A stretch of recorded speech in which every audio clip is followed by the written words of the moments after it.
Hello जी। चलो आज हम सीखेंगे कि ख्याति का मूल्यांकन किस तरह से किया जाता है, यानी जो ख्याति है, जो गुडविल है, उसका मूल्यांकन या समायोजन किस तरह से किया जाता है। तो वो तो हम देखेंगे कि ख्याति का मूल्यांकन या समायोजन किस तरह से किया जाता है।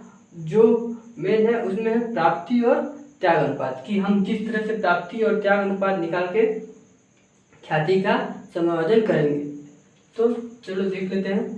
तो उससे पहले हम एक क्वेश्चन ले लेते हैं जो कि हमारे पास है कि राम, श्याम और मोहन तीन साझेदार हैं। राम, श्याम और मोहन, सॉरी तीसरा है मोहन। ये तीन साझेदार हैं।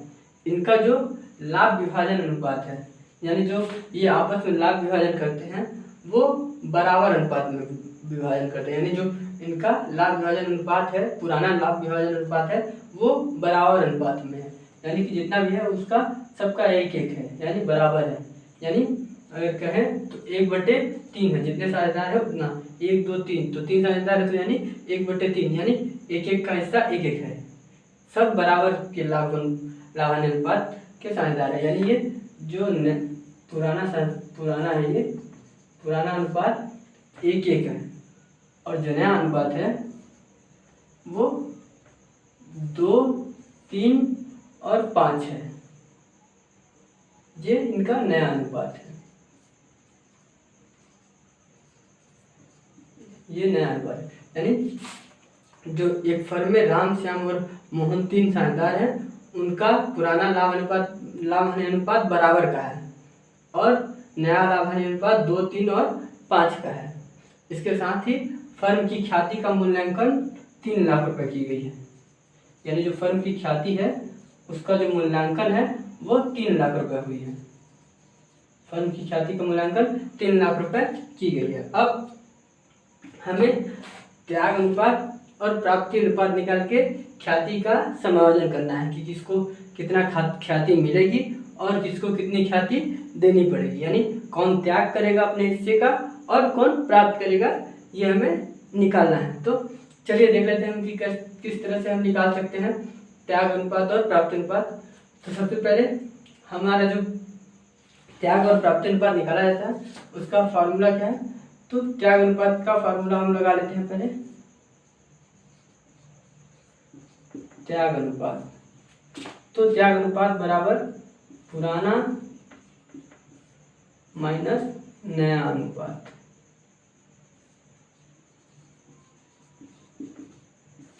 पुराना माइनस नया अनुपात।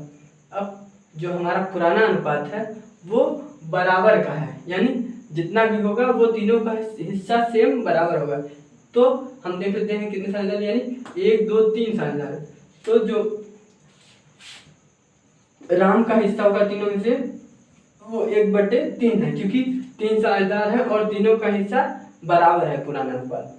तो 1/3 कर देते हैं, माइनस नया अनुपात। नया अनुपात क्या है, 5 3 8, सॉरी 2 3 5, 5 5 10, यानी 2/10।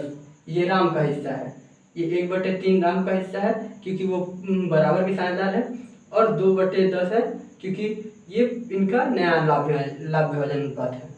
तो हम इसको सॉल्व कर लेते हैं। तो इन दोनों का पहले इसका हम एलसीएम ले लेंगे। तो इसका एलसीएम हो जाएगा हमारा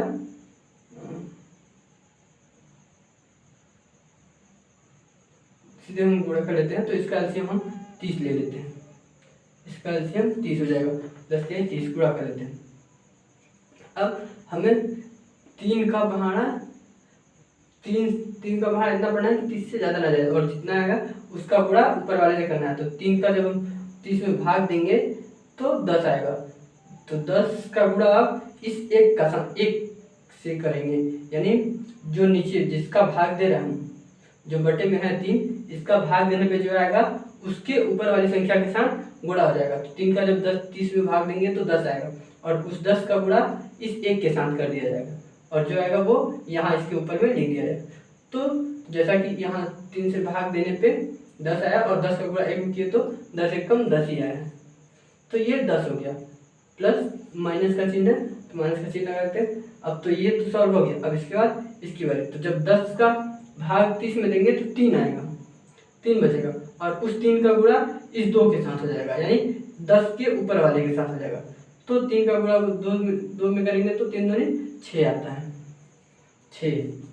अब 10 में से 6 घटा देंगे तो 4 बचेगा, तो ये 4/30 ये क्या हो गया, इसका नया अनुपात है राम का। अब दूसरा श्याम, अब श्याम का देख लेते हैं। तो श्याम का भी पुराना अनुपात 1/3 ही होगा, क्योंकि ये भी बराबर का साझेदार है, माइनस नया अनुपात 3/10 हो जाएगा बराबर। अब इसको भी सॉल्व कर लेते हैं, तो इसका भी एलसीएम 30 ही आएगा। अब जब 3 से भाग देंगे 30 में तो 10 बचेगा और 10 का गुणा 1 में करेंगे तो 10 ही आएगा, माइनस 10 का भाग देंगे 30 में तो 3 बचेगा और 3 का गुणा 3 में करेंगे तो 3 9 होगा। अब 10 में से 9 घटा दिए तो 1 बचा और यहाँ 30 उतर गया। ठीक, ये हो गया श्याम का नया लाभ अनुपात। अब तीसरा मोहन, तीसरा हिस्सा मोहन का। अब मोहन का निकालेंगे, तो मोहन का भी पुराना हिस्सा 1/3 है, क्योंकि ये बराबर का साझेदार ये भी है, माइनस नया अनुपात 5/10 है। अब इसको भी सॉल्व कर देते हैं, तो इसका एलसीएम 30 हो जाएगा इसका भी, और जब 3 का भाग देंगे 30 में तो 10 बचेगा और 10 का गुणा 1 में करेंगे तो 10 ही आएगा, माइनस 10 का जब 3 में गुणा 30 में भाग देंगे तो 3 बचा और 3 का गुणा 5 में करेंगे तो 5 1 15 हो गया। ठीक, अब यहाँ -15 आएगा, जैसा कि यहाँ पे माइनस, जब हम 10 में से 5 घटाए, -10 प्लस में है और 15 माइनस में है, तो घटाएंगे तो जो आएगा यहाँ पे क्या आएगा, -5/30, -5/30, माइनस यानी कि ये प्राप्त करेगा और ये दोनों देंगे, माइनस में है यानी कि ये प्राप्त करने वाला हुआ। ठीक, ये इनका हिस्सा ये ज़्यादा है, इनका हिस्सा ज़्यादा है तो ये त्याग करेंगे और ये प्राप्त करेगा क्योंकि इसका कम है।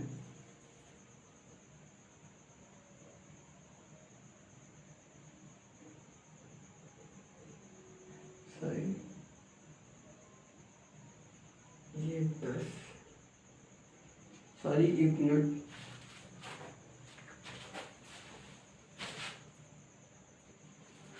हाँ, तो जैसे कि मैंने बोला कि जो राम और श्याम है ये अपने हिस्से का त्याग करेंगे और जो मोहन है वो अपना हिस्सा प्राप्त करेगा, क्योंकि जो राम को हिस्सा मिलना चाहिए था वो उसका हिस्सा 6 है, लेकिन इसको मिला कितना है, 10, और जो श्याम है उसको 9 मिलना चाहिए, लेकिन मिला कितना है, 10। तो यानी कि एक एक ये लोग अपने हिस्से का त्याग करेंगे, क्योंकि इनका हिस्सा 9 ही है लेकिन इन्होंने 10 पाया है, इसलिए ये अपने हिस्से का ये जो भी है 1 रुपये या 1% त्याग करेंगे।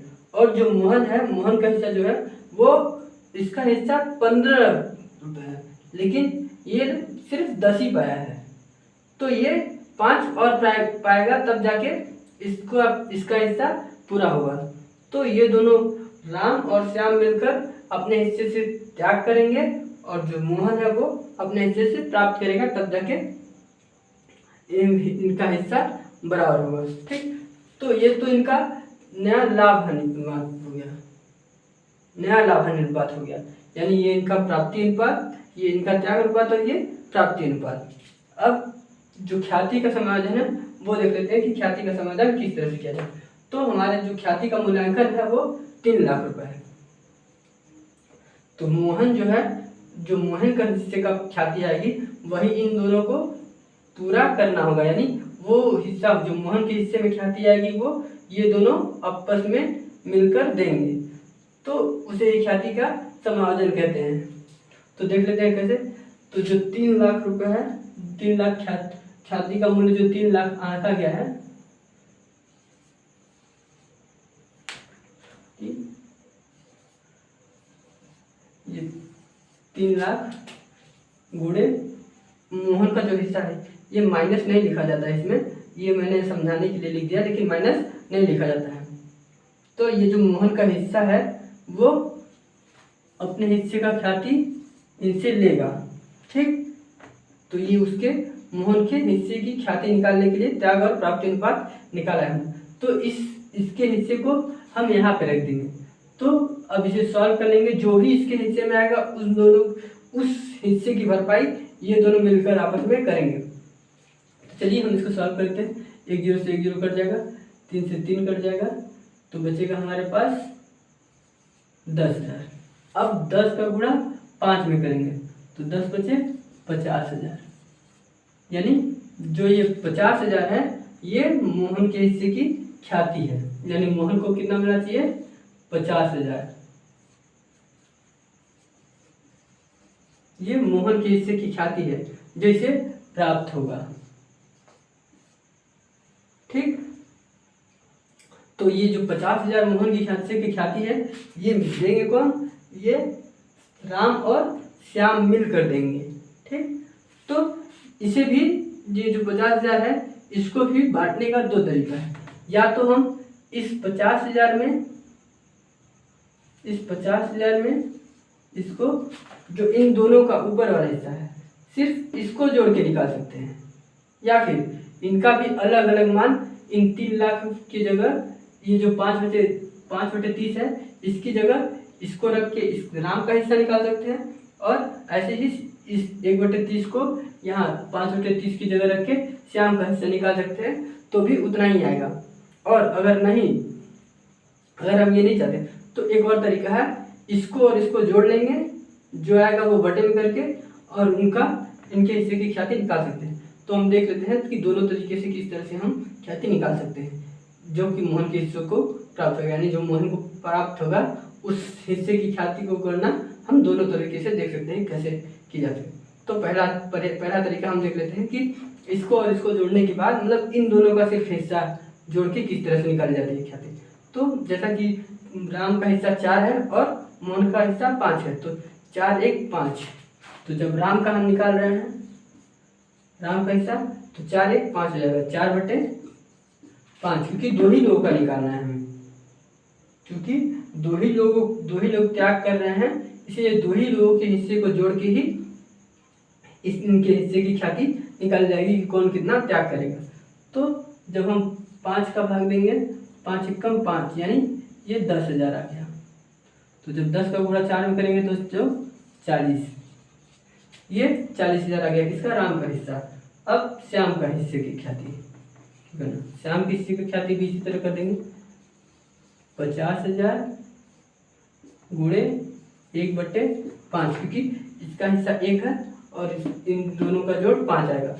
तो इसको भी जब हम भाग दिए तो 10,000 आ गया, ठीक।